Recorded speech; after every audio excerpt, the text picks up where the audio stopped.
जय श्री राधा रानी सरकार की, जय श्री कृष्ण भगवान की, जय श्रीमद् भागवत महापुराण की। मंदिर श्री बंसी वाले महात्मा यूट्यूब चैनल की ओर से हम आप सभी भक्तों का हार्दिक अभिनंदन करते हैं। आज हम आपको सुनाने जा रहे हैं श्रीमद् भागवत महापुराण के 10वें स्कंद के 35वें अध्याय की परम पावन कथा। इस अध्याय का नाम है युगल गीत। बोल श्री राधा कृष्ण भगवान की जय। बोल श्रीमद् भागवत महापुराण की जय। श्री सुखदेव जी महाराज आगे की कथा का वर्णन करते हुए कहने लगे हैं, हे राजा परीक्षित, भगवान श्री कृष्ण अपने गोप ग्वाल और गायों को लेकर प्रतिदिन वन को चले जाते थे। गोपियों को उनके वन में चले जाने पर घरों में रहना मुश्किल हो जाता था। गोपियों का मन श्री नटवर नागर प्रभु में लगा हुआ है, इसलिए वे उनके बिना एक क्षण भी नहीं रह सकती हैं। कोई वश न चलने पर वे व्याकुल गोपियां अपने घरों के बाहर एक जगह एकत्रित होकर भगवान श्री श्याम सुंदर के मधुर गुणों का गान दिन का समय बिताने के लिए किया करती हैं। उनका चित्त घर के कामों में नहीं लगता है। कोई गोपी मार्ग में, कोई गांव से बाहर तथा कोई अन्य स्थानों में बैठकर श्री श्याम सुंदर भगवान की चर्चा में अपना दिन व्यतीत करती हैं। कोई सूर्यदेव के सामने हाथ जोड़कर इस प्रकार कहती हैं कि हे सूर्यदेव, आप शीघ्र ही अस्त हो जाओ, जिससे ये दिन छोटा हो जाए और भगवान लौट आएं और हम उनके दर्शन प्राप्त करें।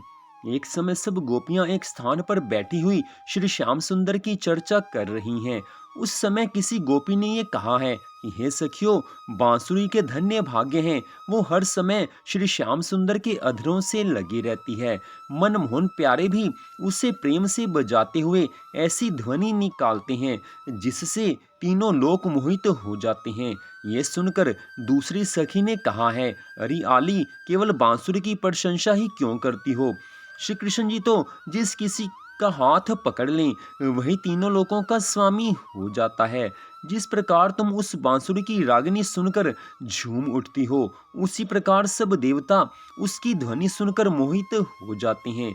ये सुनकर एक अन्य गोपी ने कहा है, हे प्यारी, देवता तो ज्ञानवान होते हैं, वे यदि मुरली की ध्वनि पर मोहित हो जाएं तो कोई बड़े आश्चर्य की बात नहीं है, परंतु सबसे बड़ा अचरज तो यही है कि उस बांसुरी की ध्वनि सुनकर पशु पक्षी भी चित्रलेखे से खड़े रह जाते हैं। ये सुनकर एक और गोपी कहने लगी है, हे सखी, उस बांसुरी को चतुर जादूगरनी समझो।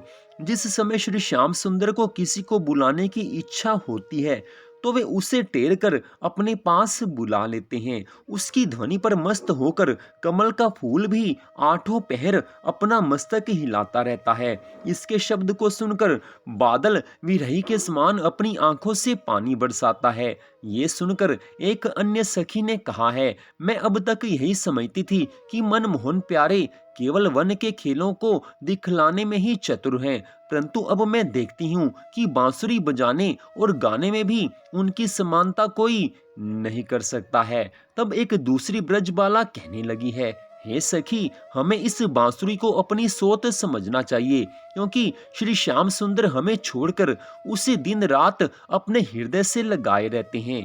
इस बांसुरी ने अपने पूर्व जन्म में कोई ऐसा तप किया होगा जिसके प्रताप से उसने हमारे प्राण वल्लभ को अपने वश में कर लिया है।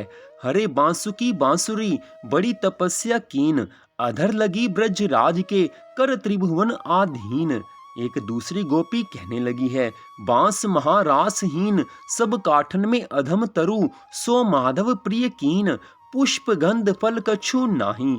हे सखियों, इसमें उस बांसुरी का कोई अपराध नहीं है, ये सब कठोरता तो श्री कृष्ण जी की है, जो उन्होंने नीच काठ अर्थात बांस जाति की वंशी को अपनी प्राण प्यारी बना लिया है। तब एक अन्य ब्रजबाला इस तरह से कहने लगी है, हे आली, इस मुरली ने बांस के वंश में जन्म लेकर गर्मी, सर्दी तथा वर्षा का ताप सहा है और एक पांव से खड़ी रहकर महातपस्या की है। फिर अपने पोर पोर को कटवाया है और अग्नि की गर्मी सहकर अपने शरीर में छेद कराया है। इसी तपस्या के कारण श्री कृष्ण भगवान उसे अपने अधरों पर दिन रात लिए रहते हैं। यह बांसुरी श्री मुरली मनोहर के अधरों का अमृत पीकर अमर हो गई है, अतः अपनी बोल सुनाकर हमें चिढ़ाती रहती हैं।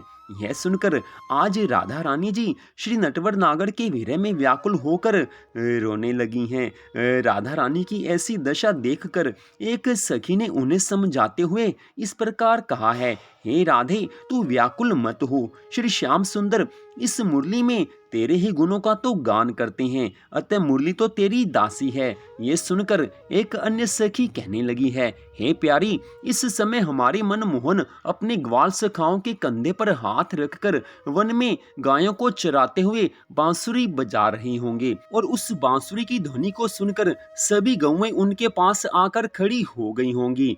हे सखी, उस बांसुरी का शब्द ही ऐसा है कि वह सब जीवों में प्रेम का संचार कर देता है।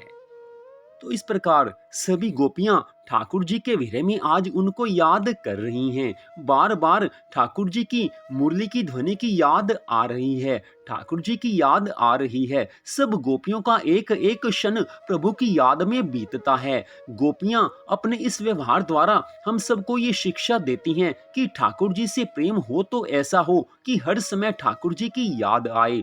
आज संसार में हमें भगवान को याद करना पड़ता है, लेकिन सब गोपियों को अपने आप हर समय भगवान की याद रहती है।